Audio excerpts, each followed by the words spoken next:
Welcome to The Riff, brought to you by mytoronto.ca, where two internationally acclaimed artists, painter and animator Gary O'Brien and jazz fusion guitarist Jeremy Green, dig into Toronto's entertainment scene, where they'll be hanging out with all sorts of creative minds, from music, comedy, sports, theater, and everything that lurks in between, with a special spotlight on our foodie culture.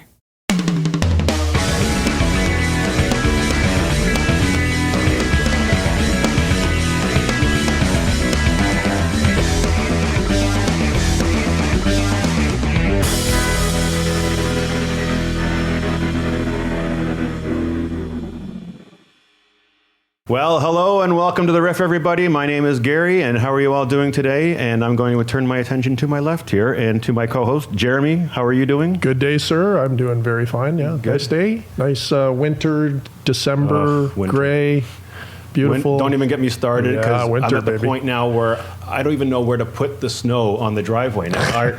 Our snow banks are shoulder high, and I'm like throwing it further, trying to get rid of it.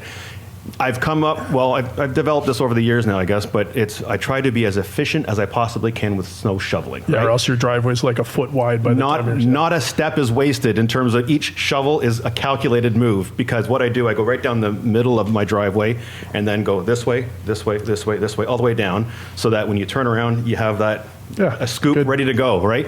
Well, I got right to the bottom of my driveway, and in my efficiency, I guess you could say, I'm like, energetic still by the end of the driveway, and I did the motion to, the shoveling the driveway this way, and my hand and the handle of the shovel caught my coat, and boom, it just burst the bottom open, right? Yeah. I'm standing there with my coat open from the bottom, the top's all zipped, and the bottom of the zipper's all open. I'm going... Oh my God! I feel like an 8-year-old kid. Yeah, it's like that's what happened in recess. Yeah, way back when in grade school. That happened to every kid. And, I stupidly that exact thing when I was a kid. We grew up pretty poor, and my parents, when they'd go shopping, they'd get like industrial level clothing. It was designed to last for like 50 years, right? Like, so big, hard, heavy zipper and all this stuff. And one day I was in the yard and I'm playing with something that happens, bang, that pops open at the bottom, right? And so I'm like, oh God, like, cause it was cold too, right? So I zipped down and trying to fix it, trying to do the pull straight down, ripping it down, right? Yeah. And pulling it, but then every time I kind of took a run at it, I'd come up and it would go a little further and a little further, yeah, and a little further. You're ruining it more and more. Up like literally like necktying me. I had this stupid zipper. So you ended up with a cape. Yeah. With sleeves. Yeah, I looked like one of those lizards, I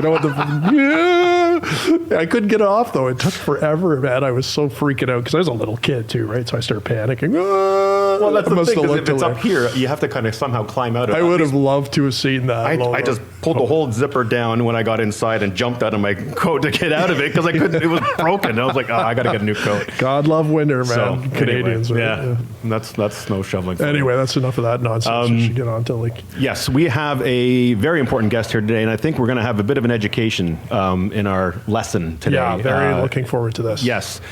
We're going to be talking about the financial side of the music industry and the opportunity that's out there for investing in it. So we have a great guest. I'd like to get to the bio here. So our guest is a seasoned entrepreneur and a music enthusiast who founded Music Royalties, Inc. After successfully exiting a gold royalty company, spotting the untapped potential in song copyrights that last for the author's life plus 70 years. For artists, he offers a fair alternative to selling out to major labels, letting musicians monetize royalties upfront while sharing in monthly payouts, stock appreciation, and long-term deals in movies or ads. This turns favorite songs into perpetual wealth for artists, musicians, and fans alike. Drawing from his experience as the chairman and CEO of Metalla Royalty and Streaming Limited and founding multiple public companies, he pivoted to music royalties amid booming streaming on Spotify and YouTube. His mission is to acquire cash-flowing catalogs from icons like Avril Lavigne, Justin Bieber, Rihanna, Backstreet Boys, and The Who, building a diversified portfolio that has already paid over $14 million in monthly dividends, with a 360% increase since inception. I'd like to welcome our guest today, Tim Gallagher. Tim, welcome to The Riff. Welcome to the show, Tim. Yeah. Thanks for having me. How's it going? That's great. It's great. It's all great. That's quite the list there. And you do look like Jeff Daniels. A little bit. You must hear that, I'm sure. Trace. Oh, sorry. There we go. All right. Okay, so in terms of our discussion today, so how does a business-centric, entrepreneurial finance guy like yourself, how does you get into the music world? Right. So it's all financial and investment related. So, one of the curiosities is in the Canadian public market of stocks, there's about 50 royalties companies. And they're sort of not in the business, the underlying business, they're just collecting a royalty on the underlying business. So the most successful of those is in the gold mining business. So if people are familiar with Franco-Nevada as an example, that was started in the 80s by Seymour Schulich and Pierre Lassonde, who've got their names plastered over all the hospitals and universities everywhere. So I like to say they became billionaires by not being in the mining business. Wow, so those are dividends in those areas too. Right. Yeah, so I think the simple message we're trying to educate people on is a royalty in any business is a good idea. Right. Right. So if it's backed by something, though, if you said you want to have a drug royalty, a medical device royalty, you're limited by 17 years. You can have an oil and gas royalty. That's a typical thing. And then we discovered or saw this entity, called Royalty Exchange, was going public, and it's focused on entertainment royalties. So it's not just music. It can be in obviously books and TV and film. Anytime you write something, the genius of the business, which is a mind-boggling difference to the average business where you have to go into work, right? Right. You have to sell something, sell a service, sell a product. But if you do something once, whether it's writing for a script that ends up being on Friends or a hit song, it's the remaining life of the author or the youngest author, which say a 20-year-old's involved and then they live to 100. That's 80 plus 70. So it's a 150-year monopoly on the internet, which is forever. Right. So never in my investment career, and I've looked at every industry, have I ever seen anything that's as smart as that. A monopoly. You're protected, right? Right. Now, of course, there's the challenges of making it, a global brand and all the rest of it. But the fact that you do something once, and we can talk about those kinds of stories, somebody does something, for 15 minutes, writing it on the back, composing it, and there's lots of those stories. Yeah. And 50 years later, they're still making, $300,000, $400,000, $500,000 a year. Right. Well, so this was a business numbers play more so than a fan of music play. I think everybody's, a fan, and we're in the world of everything's getting, monetized, financialized, right, in every category. But the one category in my mind that everybody knows and actually loves, but didn't realize they can invest in, is the music royalties category. Right. So, and that's how you, in terms of the explanation as to, for the general population, how would you explain in terms of where that goes in regards to investing? Well, so, it's another way to say this is that, the world of music royalties has been a secret to most people. So unless you're in the business, unless you're an actual artist, a composer, a producer, you wouldn't even know it existed, right? Yeah, so in Canada, well, first of all, there's these entities around the world called performing rights organizations. And in each country, they're collecting the money from the radio stations in the various places, the streamers. And in Canada, it's called SOCAN. It's a Society of Composers and Authors and so on. And in the States, they have BMI and ASCAP and so on. So there's a couple hundred of those. Most countries only have one. But to say that there's an entity just up at the Leslie and 401, in a little office paying out over $500 million a year to artists in Canada, rights holders, nobody knows that story. No one knows that. I would never even, when I first heard about music royalties and how you can invest, it's almost like you're just buying and selling stock or similar to that, I would imagine. Well, that's what we're trying to bring. Ultimately, our goal is to democratize the ownership of these things that people love. So you can brag to your friends if you want to that you have a piece of your favorite song. Right? Because really, it gets down into the details. But there's 10 or 15 owners on every song, and you could buy a 1% piece, or it's a fractionalized investment world anyway. Right. But going back to the big picture, so with these around the world, billions of dollars of cash flow that's now fundamentally being driven by the streaming platforms that are new, because we're still, most of us grew up in the, we went from vinyl to cassettes to CDs world. So this concept of the size of streaming is crazy. So when you say, so one of the things I like to describe as simplified is around 2000, Napster shows up, kind of destroys the music business. Yeah, it changed it, CDs are at the peak. And in round figures, I'm going to say nobody bought music for 15 years. That's pretty true. And then over time, we went through that clunky phase with the iTunes and the download and the stealing and all. There was stuff. what I call a guilt phase, where you had, like, every once in a while you had typically older consumers who were used to paying their favorite artist stuff, and they go, I've been stealing a lot of music lately. Here, I'll buy a couple CDs Right. in Apple Music. You'd see a download here and there. I see them in my stats. It's like all of a sudden, boom, like, oh, somebody's feeling guilty. But it's true. Well, let's go back to your very first deal then. Like, how did that take place in regards to acquiring that? Okay, so in this morphing of saying you're getting older and it applies to any age, you're basically saying I just want to have a royalty that pays some kind of monthly income from any category, right? And then there's a company called the Royalty Exchange in the U.S. that's trying to monetize these private bits of rights holder income across all categories. So it's open for anybody to see. You can go to the royaltyexchange.com, and that's where we started seeing some amazing things that we could buy. So without even being in the music business, you just like go to eBay, kind of equivalent. Right. Say, okay, Wow. I like that one. And so the very first thing we bought a piece of in March 2018 was a piece of Avicii's, The Nights. Now, usually when you're dealing with an artist, they've done lots of other things, but there's usually one that's driving the boat, and in this case, it was The Nights, which at that time had accumulated 300 million plays on Spotify. So up to March 2018. The following month, he died. So he's not out marketing anymore, right? He'd already gone around the world 800 times, by the time he was 28, which is remarkable. So since that time, and remember, I'm just quoting the Spotify numbers, it's grown to 2.2 billion plays. Wow. With him not being around marketing. The carry and the growth of streaming, the growth of music subscriptions, the growth of the platforms, right? Because there's this disconnect between the individual artist at one level and the fact that there's now a bunch of trillion-dollar platforms. Yeah. Right? So it's connecting all these dots, right? I wonder how many CDs worth that would be, or an album's worth that would be for what did you say, trillions of streams? I think again, these are going to blow people's minds, but there's about 4 trillion streams a year.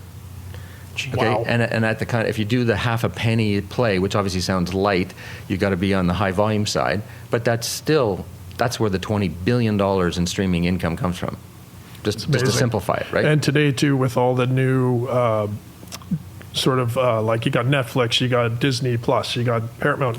More and more of those are coming out every day, and everyone's fighting over the same content. And a lot of the movie and TV producers are relying on putting songs into their, like, sometimes these songs pop up because, again, like Stranger Things brought back. Oh, yeah. Remember Kate Bush? That's Running Up That Hill. I think she was the first artist ever to have like a #1 hit like 30 years apart. Yeah. Because that song went #1 because heard people that. watched it in Stranger Things. Yeah. So there's all these. It breathed new life into It's it. really hard to find where these hits come back from, but they are. But the thing is, if you think about how controlled the market was in the past versus now, in our world we call it optionality. You have all this potential in all these new platforms that haven't even been created yet, in different languages, that all might want to use a piece of your song.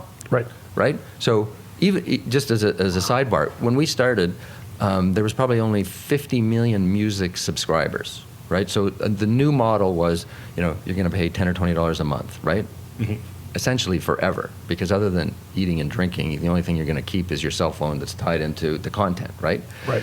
So now it's grown to about 700 million people from that time. So the underlying organic growth is that, as we morphed, accelerated by COVID, and tying into your point about Netflix, like every show that you're watching on TV, if you listen, has music in the background. Music royalty right? paid, yeah. So that's another. And someone's created that with some royalties and rights and all that kind of copyrights. Yeah, for sure. Exactly. So curiously, going back to the theme about everything was private, Warner hadn't gone public yet. Spotify hadn't gone public as a stock. Universal hadn't gone public.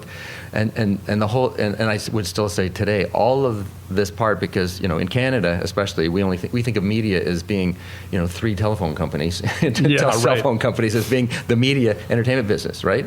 And yet in our backyard, one of the other things that's kind of annoying is the fact that we have so many amazing artists. Think about, in 2017, on the front page of Forbes magazine, they had 3 entrepreneurial heads, 3 fellas from the Toronto area. #1 in the world. right? Justin Bieber, Drake, and The Weeknd. Yeah. Number one streamers on the Crazy. planet, right? 2017. Yeah. You could still put that on the front page of any magazine, and they go, what are you talking about? Yeah.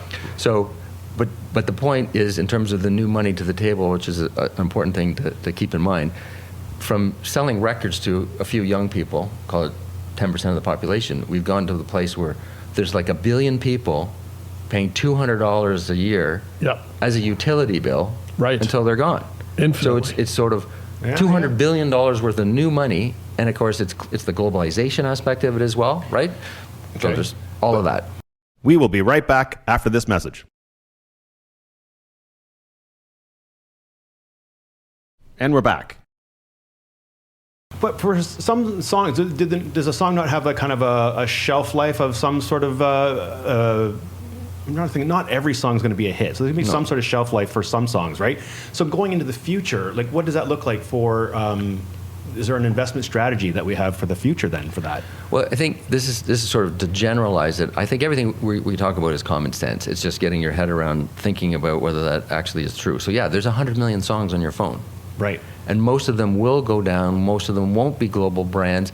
But once in a while, something comes out of nowhere that just has that right sound, mix, message, marketing, and it becomes part of the permanent, humanities playlist item, right? Mm-hmm. So if you played, I read a book in the last year that was basically hiding the evolution of rock and roll for each year, starting with Little Richard and Elvis and all the way up. And if you think about their top songs, like even if you just said their number one song or number two song, everybody knows those songs today, even though it's 70 years ago, right? Yeah.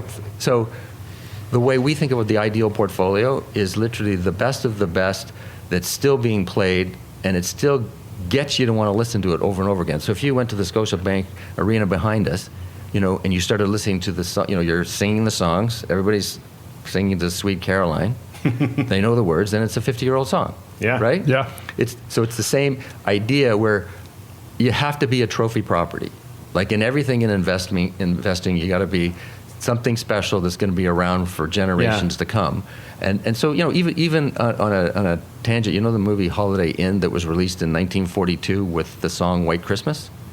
Is that where it's from? Really? Literally, right? So Bing Crosby, in fact, it was created in 1941.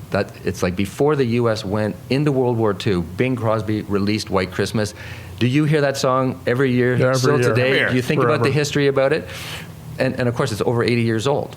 So do we still talk about Mona Lisa from the 1500s? Do we talk about, Sherlock Holmes? Classic, A classic is a classic. So that idea that it's timeless in financial terms is it's an evergreen cash flow.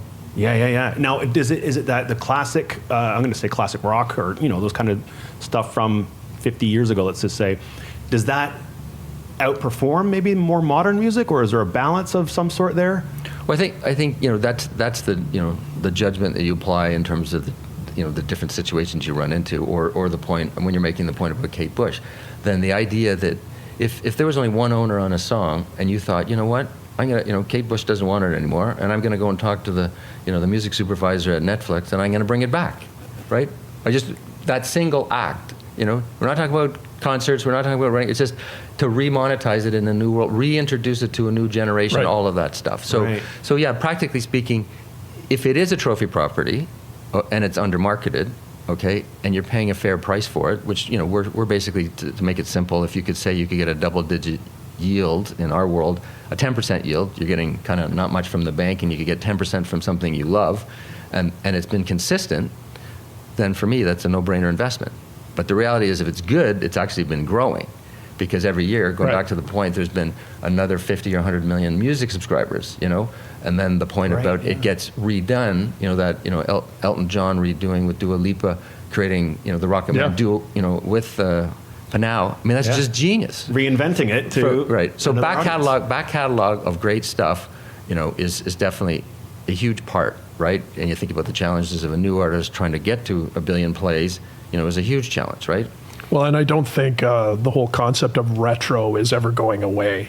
It's like every generation has had their stuff that it's usually when somebody was in high school, they go, oh, I love like right now it's the 80s. You're seeing the 80s everywhere because guys who are in their 50s and all that stuff are driving the bus for the most part. And then it'll be, but the 90s is coming, and then but they're creating classics in each of those eras. And I assume as time goes on, that won't stop.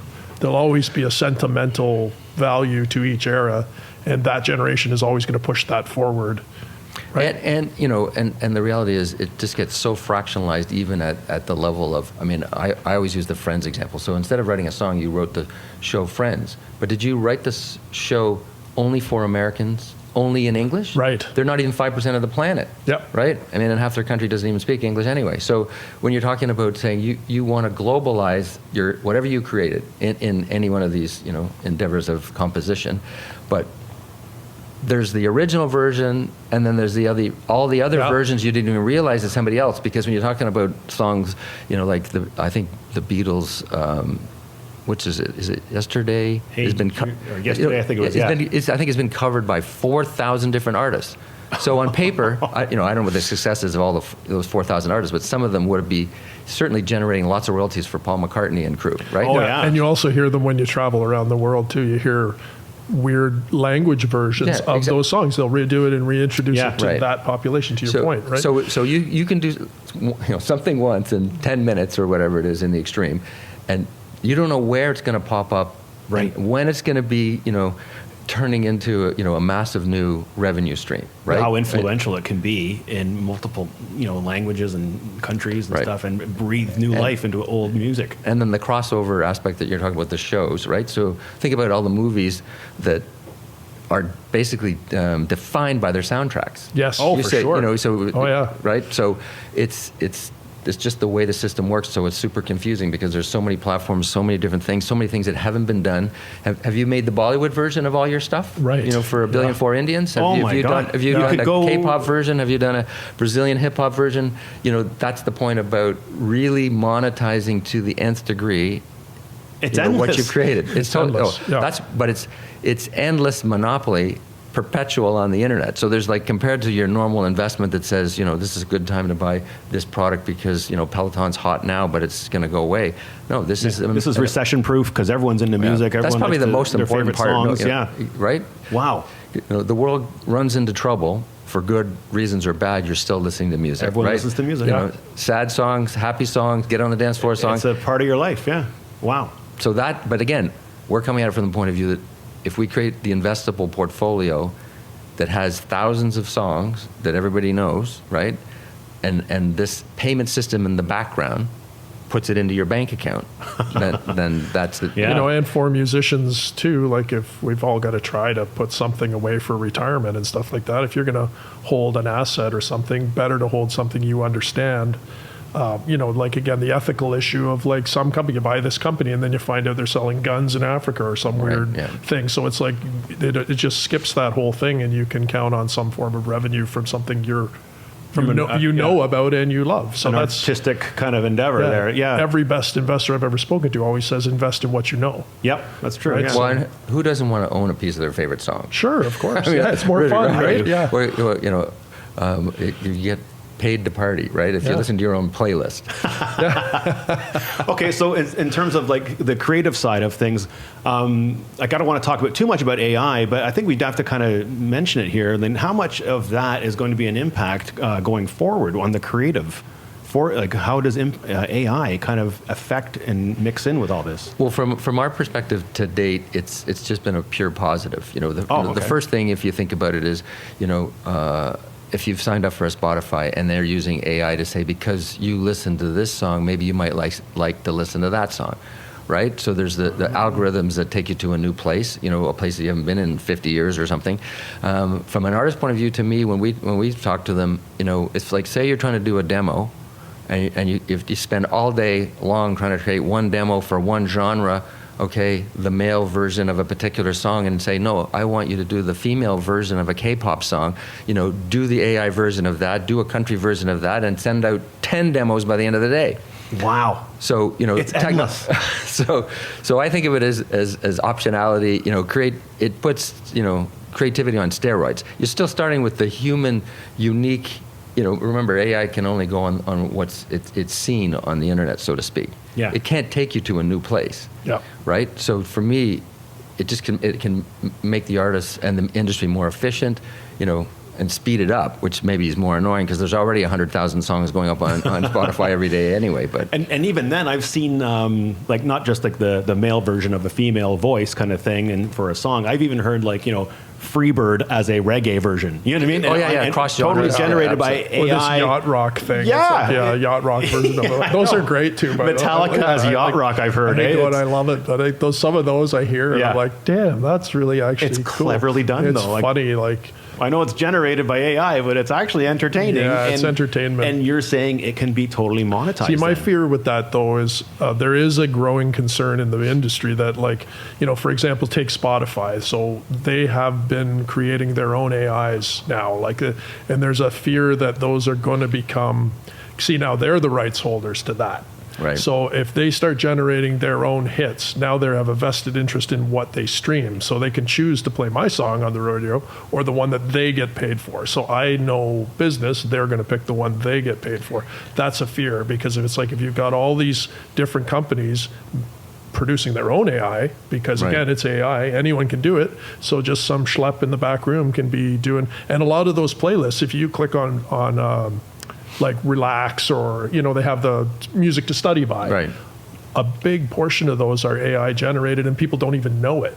They're just listening to AI, and and Spotify is the rights holder and owner on all of that stuff. Yeah. It's a conflict of interest, frankly. I don't know what they're going to do with that. I agree that if you're talking about something, I don't consider that to be particularly creative. If somebody's got elevator music and relaxed music, then that's the low end, sure, right? Yeah, if you're talking about true creativity and volume of the latest greatest stars, I still think that you got to have all the parts that create the audience. Yep. Okay, is going to supersede that particular sort of low bar. Yeah, situation. and we also all know that marketing has a huge role in what songs get out there and what are popular. And these record companies are throwing a lot of revenue behind the video component and the dancing component and all that cool, fun stuff, and that drives listeners too, and they go, wow, this is a great new song. There's 400 like that, but they push that one out. So if you don't market something properly, AI is not going to necessarily get the same level of marketing attention, which in this economy, when you're producing 1 billion songs, finding those good ones is getting harder and harder. It used to be given to us from the radio stations. The DJ would go, hey, this is a great new song, guys, listen to this. And we were all listening to the same sources. But now we're all listening to different sources. Yeah. And it's madness, so it's only got to come from you. So it's actually getting harder to find the music in among all this amazing stuff that's being created. One in the middle is there. That's a good one. Without the marketing component, it's buried. You know what I'm saying? Mm. Yeah, but I do think it's an expanding universe. So I still think, if you're talking about people wanting to listen to, you guys are the professionals. When you want to listen to the original, you can tell the difference between computer music and the original.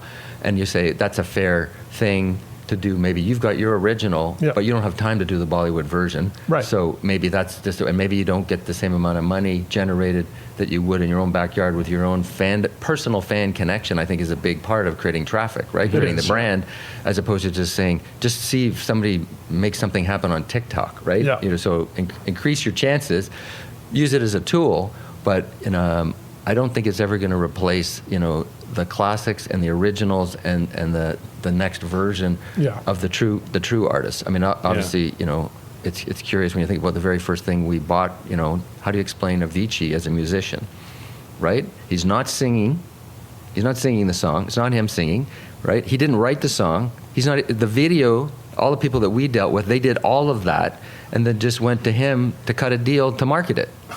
So it's like, he did a great job, but he went around the world 800 times, which obviously, that's a hard thing to do for most people. But wow. So I think of him as kind of, he's not a musician. He's just the marketer who took whatever 30% cut. Sort of like you cut in the music companies for 50% to do the job and get you out there and create the brand, and you still have a 24/7 job. But So how does one buy into then as an average investor? I would think I'll put myself in that position right now in terms of the average investor. How do I go in and say, okay, music royalties, I've heard of them. I'd like to invest in my favorite songs or whatever. And how does that take shape? Well, first, I'm going to say there's three ways to do it. If you know somebody in the industry, instead of just talking about their backstories, you actually talk about something that's more personal, which is, hey, if you have any royalties that you ever want to sell, I love your stuff, make a deal with that songwriter, producer, old guitarist, retiring drummer down the road, right? Now, if someone that was part of that production that industry at that's, the time, that's getting money from probably who has a share in the song. Exactly. Yeah. Right? And you'd be surprised when you start thinking about your neighborhoods, about, all these people, because there's thousands and thousands, right? Like, I think going back to the example of in Canada, in our backyard, that $500 million plus is going out to, almost 200,000 rights holders. So if you do the average, it's not a lot per person, and it's all that's factored in. Maybe take a minute to just explain to the listener, like, how is the rights holders? How many rights holders typically are there on songs? How does that usually? Yeah. So the best part about using Spotify to answer that question is if you go to the right side, not playing the song, you'll see three dots. If you hit that, you go all the way to the bottom. It says View Credits. And when it says credits, it's basically those are the owners of the song. Right. So to simplify it, I'm going to say if a high school band has got potential, they get signed by Universal, Warner, Sony, 50% is going to go to the record company. Sure. Right. The other 50% is you arguing over each other, whether you get 10%, he gets 15%. Within the band, the drummer gets 5%. Yeah, and are you writing your own stuff? Is there like 5 people in the band and 5 people There's a very writing? complicated web behind every song. You got songwriter credits, you got the guy that wrote the music, you got the mechanical rights, the people that own the actual recording is usually owned by the record label. You got some of the guys running the board back there, they usually get a piece. The producer gets something. Like, there's like, on an average song, it can be like 10, 15, 20 rights holders on every song. Exactly. So when we say, when we just divide that up, then if you said, if it were to just make it simple, if the 50%, if you're good, is divided by 10 people who are involved, which is typical, right? Then each person's getting 5%. Now, do you go after them all as a group, or do you go after one or another, try to get any? Yeah, I think that's the one thing that, because we're not in the music business. We're agnostic on the control. We're not trying to control name, image, and likeness and all the nonsense and the work that goes with it. We're trying to be a clean, no overhead, get the cash flow coming from the performing rights organizations and the music companies into our bank account, back out to investors. Right. That's it. Okay. So do you care if you own a piece of your favorite song because you bought it through the composer, through the drummer, through the producer? Oh no, yeah. Right. So that's the way we look at it. So and going back to the money side of it, I'm just going to say, just so you have at least a reference point. If any song is part of humanity's playlist and everybody knows the words to it, it's at least generating $1 million a year. Right. From streaming. Right. So if you bought a 5% piece, and this is usually in US dollars as well, then you're buying $50,000 in income. Right? So what's wrong with that? And then you could say, well, in order to retire or have a supplementary income, how many times do you need to do that to say, this has got nothing to do with the economy, this is just a piece of humanity's trophy property list that's going to go on for the next 100 years. You write one check and your family gets $5 million over the next 100 years. Because 50,000 times. Yeah. Right? Hey, don't go anywhere. We'll be right back.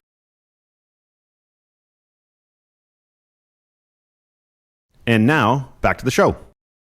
So again, just bringing it back to someone who would like to invest, they're buying what you've got, not so much buying into individual. My favorite, rock tune or whatever. Like, you're not buying individual things. You're buying a collection, a catalog of many catalogs, I guess. Like a pool. A pooling of sources that you're paying out on. Exactly. Is that fair? So using the original example, saying you can do it personally and buy your own thing at whatever price you think is fair.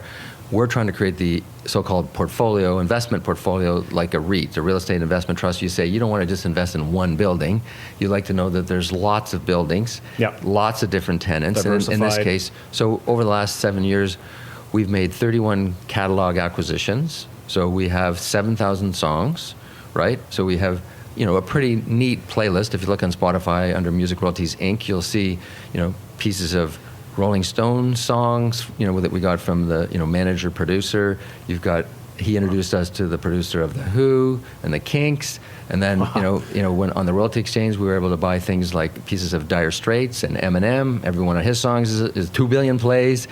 And, you're trying to get anthem songs. Great example of that is, and another example of who creates them versus who markets them. Empire State of Mind is a New York anthem song, right? It's an inspirational song. And the writer, brought it to Alicia Keys, who brought in Jay-Z, and now you have like the perfect package, right? One thing leads to another. Right? We have one-hit wonders like Dancing in the Moonlight from Yep. 1973 from King Harvest. That version, it's not like the Top Loader next version. So the songwriter gets, all the royalties because it's his song. It's his song. Okay, Yeah. but we just got, the performing side from the first band that made it famous. So we have 7,000 songs. So Wow. it's very diversified. So instead of having 7,000 buildings that are paying rent, we have 7,000 songs. That all pay. Now, I guess when you're doing something like that, like any other investment pool, if a song goes out of style, it's kind of it's okay because some of the others are going in style. So it's offsetting. Right. Correct? I still would say that the classic, so of that playlist, even using the Avicii example, there's 60 songs that are in there. I didn't even Right. look at the other ones, right? Because all the money is coming from the Knights. Right. The 2 billion play song. So when it comes down to the Beatles, good example, right? They Yeah. wrote 300 songs. Right. But how many do you actually like and play now? Yeah, right. Right. Yeah. 1, 2. So it's in a harsh way. From a consumer's point of view, you turn everybody into a one-hit wonder, right? Because you say, Right. my playlist is, I love that song from that band. And, so you're not saying I want to listen to the whole album or all the albums. You're cherry picking the song that's generating all the money, essentially. Wow. But so if you look at the playlist on Spotify that we've highlighted, the most of the money is coming from that. So Right. you're saying, you can have songs that are generating a few pennies, as you would expect, Yeah. versus the ones that are paying, $10,000. Yeah. But, our Dancing in the Moonlight's paying us $100,000. Right. Which is crazy, because it's Yeah. a one-hit wonder. Yeah. And that takes us into another world about advertising, but that's a curious story because they got, a participation in an ad that we watch these things grow. You call it, calling them sinks. But it's $400,000 US for use in an eye drug ad in the U.S. It's like, Wow. So we have our piece of that, but it's just like it's the marketing budgets, are a separate part that's from the streaming. Yeah. So you mentioned Dancing in the Moonlight as a big winner there. Let's shine some light here onto our food. Oh, look at You like what I did there? Yeah, Eh? that's pretty good. Okay, Gary. good. I was kind of proud of that one. Okay. Very fancy, So Gary. What a segue. we're going to move over to the food here. So Tim, Tracy likes to feed us in terms of taking some of the local fare of Toronto and bringing it onto the show. So we are going to sample some of this. It looks like great sandwiches here. So I'll hand it over to Tracy now. So Tracy, what do we got here? Hey, so mytoronto.ca loves unearthing Toronto's international foodie gems, and today, inside the Riff studio, are Elfie's Sandwiches, a shop on Baldwin Street that is absolutely blowing up on social media, not just for their signature flavor combos, but because of the massive size of these creations. Specifically, this is the Truffle Affair sandwich with prosciutto, artichoke and oil, truffle cream, and baby arugula. After the show, we'll be pulling in 3 more from their menu: the Sophia, turkey roasted garlic and rosemary aioli, the house smoked roast beef with chili oil and roasted pepper, and the Torino, a 24-month prosciutto di Parma with truffle cream and spicy eggplant. You'll also notice on your plate a very rare and small square of deliciousness from local chocolate makers Choco Soul on St. Clair West, where they craft small batch bean to bar dark chocolate using direct trade cacao and traditional methods, roasting all their beans right in-house, right here in Toronto. So this is a Jaguar 75% white cacao chocolate. It's particularly rare, a special bean from the ancient forests of Mexico, thriving only in specific microclimates. You'll note the color resembles a light caramel, but make no mistake, this is all due to the nature of the bean itself, with no added ingredients. These tasting notes are quite different from your typical dark chocolate cacao bean with caramel, coffee, butterscotch, and all their products are free of gluten, dairy, nuts, soy, additives, and preservatives.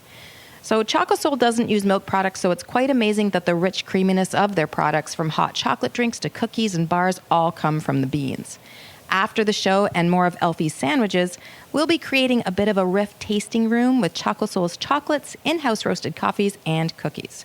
So, guys, I threw a lot at you. How's it going over there with all these flavors coming at you? God, the chocolate is like melting in my mouth. Yeah, that chocolate's really interesting. It's got there's a nuttiness to it, and it's not like a normal chocolate. That's really, really good. Well, Tim, don't look at me now. Yeah, just rub it all take over the camera face. off. I'm going to zoom in on you, See Gary. Gary in the morning, all covered in chocolate on your face, lying there. That would be nothing new. Yeah, call that a Wednesday. Yeah. Well, I know Tim's a chocolate lover, so and that it's different, right? It's Yeah, no, it's awesome. You said the prosciutto is what, 24 months? it's aged 24 months. Yeah. I think I could taste every month. Yeah, for that sure. sandwich was fantastic. That was too. amazing. I love the bread, the wrappy kind And the of truffles thing. just add a little certain, as the French say, I don't know what. Je ne sais quoi. That's actually what. Yes. Well, you always have to finish a meal with chocolate.